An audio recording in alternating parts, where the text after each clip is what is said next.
I'm Holly Madison, and I'm from Las Vegas, Nevada. Tell us what we're doing right now. Today, we are talking about myself, and which I kind of hate doing, so that should be interesting. And we're also shooting some pictures for my OnlyFans page. We're in Vegas right now, but you also live part-time in LA. I love going back and forth between LA and Las Vegas because I don't feel like I'm ever in one spot long enough to get sick of it. And every time I come to the next spot, I just remember what I loved about it in the first place.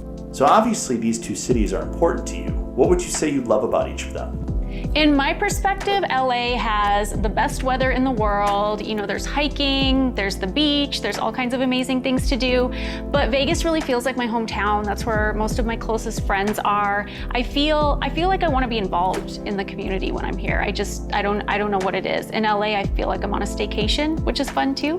But it's two completely different vibes, and I love them both. Let's talk about where you grew up, because it certainly wasn't LA and it certainly wasn't Vegas.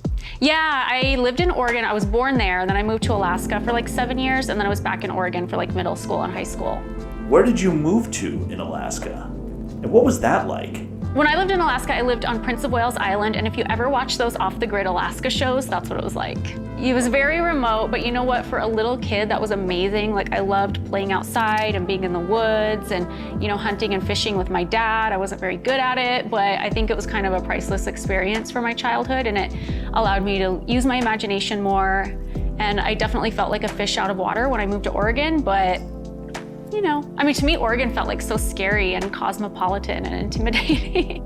So then you went from Oregon to LA, even more metropolitan. What was that like? It was so exciting for me to move from Oregon to LA because I feel like Los Angeles is a place people go when they want new beginnings, and people accept that. They don't really ostracize you for being strange. I mean, I drive around Hollywood, I see all kinds of people, and it's so entertaining, and I love it. And when I first moved down there, I just like bit off more than I could chew. I was trying to do college and trying to do acting and trying to do all these things, and I just was like in love with life down there. So what drew you to Las Vegas? I originally came to Las Vegas because I wanted to be in a burlesque show, and I did that for 4 years, and I just fell in love with the city. I felt like it was like a huge city where there's everything you could want to do here on the Strip, but at the same time, when you live here, it has a very cozy small town feel. I gotta tell you, you are truly a multi-hyphenate. Have you figured out what you like to do most? When I first sat down for this interview, I'm like, oh my God, I know what they're gonna want me to do. They're gonna want me to say, I'm Holly Madison and I'm blah, blah, blah, and label myself one thing. And I'm like, I don't know what I'm gonna say, because I kind of, even though like, you know, I've been an adult for quite some time, it's still hard for me to label myself. I feel like, you know, I'm still learning and doing new things every day. And I've been on such a journey from when, you know, I was in high school and college. Like, I really wanted to be a famous playmate. That's what I wanted to do. And now that I've done that, you know, there's other things now. And I think if I could be anything, I would be an eccentric, reclusive writer. So check in with me next year. Well, speaking of, you yourself are a New York Times best-selling author. You got a few books under your belt. What made you decide to become an author? My decision to write my first book was very organic. It just came to me as something where I was desperate to tell my story. I felt like it was something that affected me every day, where people would come up to me and they'd ask questions about people I used to be involved with, or they would say things to me that made me realize their idea of what my life was and what my experience was completely different than what it actually was. And at first I was just like, you know what? I just want to get like my story out there so I'm not misunderstood anymore. And I really enjoyed the writing process and loved it. I've loved reading since I was a super little kid. It was always my favorite thing to do. And it's something I want to continue doing. I feel like I've written about myself enough. I want to continue on into fiction, but I really enjoyed the process, and it's something I really feel at home doing. I definitely love it. It's a passion of mine, and I want to keep doing it. Let's backtrack just a little bit. You said people had this completely different idea of who you were. Expand on that. You know what's so embarrassing is, like, my first TV show came out 15 years ago, and that was when I first started stumbling across things about me online where people would just talk trash on the internet. And, you know, they would talk trash about my roommates too, but I knew who they were, and I knew they were good people. So I just wrote that off as stupid. But when you read it about yourself, it really hurts and you really take it personally. And the embarrassing thing is I'm not totally over it 15 years later. Like, I wish I could say, oh yeah, I don't listen to that at all. I completely brush it off. Like, I've made a lot of progress, but I'm not completely over it. And that is one of the challenges I've like tasked myself with recently is I want to get to a point where I'm so secure in who I am that things like that won't bother me at all. Social media. Is it good? Is it bad? What's your take? It's so crazy being part of that generation that got to experience the world without social media, and now we're seeing it with, and it's made such an incredible impact on people's lives, both bad and good. You know, there's so many more opportunities, I think, available for people today. Like, when I think about when I was a teenager, like, I really wanted to be a playmate. Well, you know what? You can't do that for yourself. You have to go through someone else's business to do that. But now, like, if somebody wants to portray themselves that way, all they have to do is take their front-facing camera and put it on their Instagram account, use Facetune, and maybe somebody will notice. But you couldn't do that back when I was younger. And it's just a really interesting time we live in. You know, I think people are being challenged more and more to look inward and build their self-esteem and sense of who they are, because you're not gonna get that online. I almost think all this social media and online presence, it's like exacerbating that. Like, you really have to know who you are these days, or else everybody else is gonna tell you who you are if you put yourself out there at all. Do you notice a difference between this platform that sets it aside from all the others that you're on?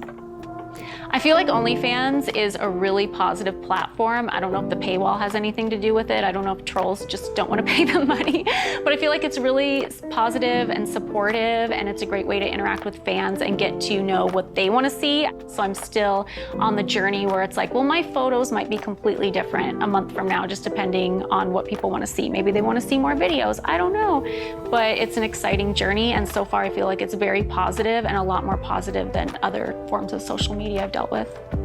When it comes to OnlyFans, what kind of content can people find on your page?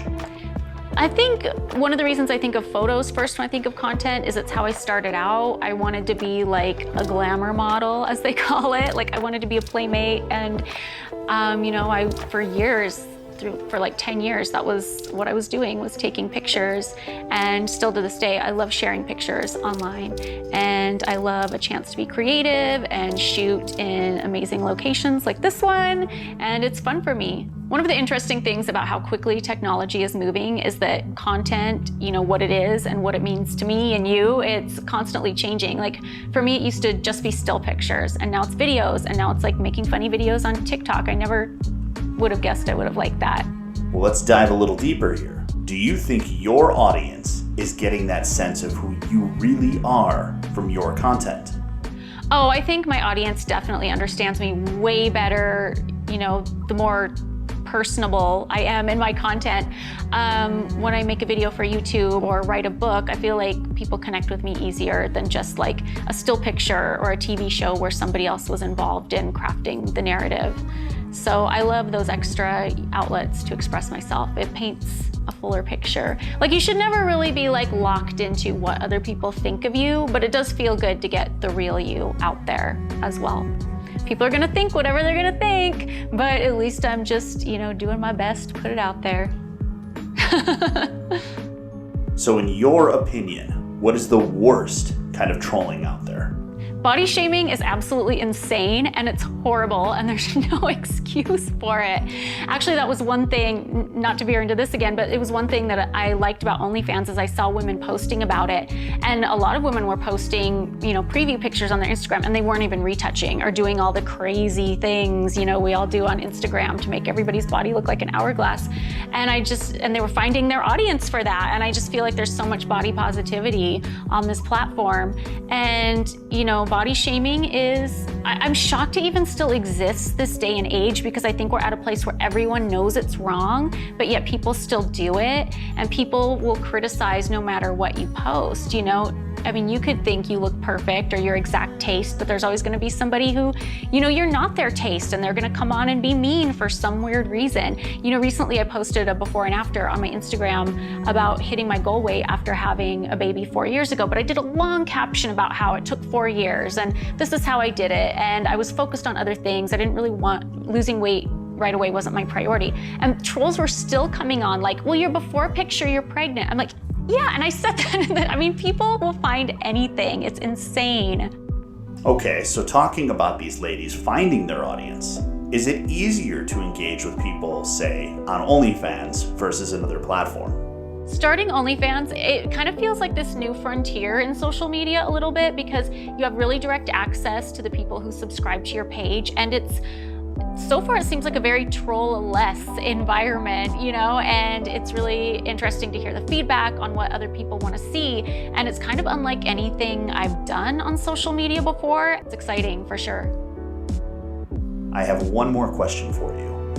When you think of your audience, what do you want from them? When I think of my audience, I just want the best for them.